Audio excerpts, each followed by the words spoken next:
Worsening macroeconomic activity has thrown a spanner into the works of Treasury mandarins. Treasury had planned to gradually lower the gap between the revenue and expenditure to 3% by the year 2024.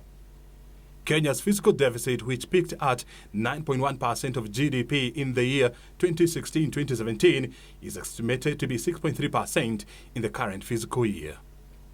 But a worsening macroeconomic activity due to the coronavirus pandemic and the low-cost invasion is proving a major headache for economic planners.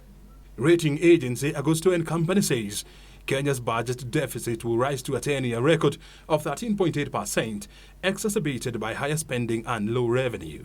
We are also now going to reallocate funds from travels, funds from some development projects, so that we can now manage. And moving forward, it's clear that our revenue streams are going to shrink. By how much, we're still studying. Already, Treasury has lowered its 2020 economic growth projection to 3.5%, majorly due to the coronavirus pandemic that has disrupted the global supply chain.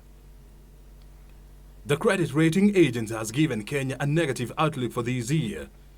The agency notes that pressure on agricultural exports, tourism activities, low-cost innovation and COVID-19 could cut Kenya's domestic product growth to 3.5% in 2020. This year we are looking at a growth of about 6% of GDP, but this will drastically drop to about 3 or even less.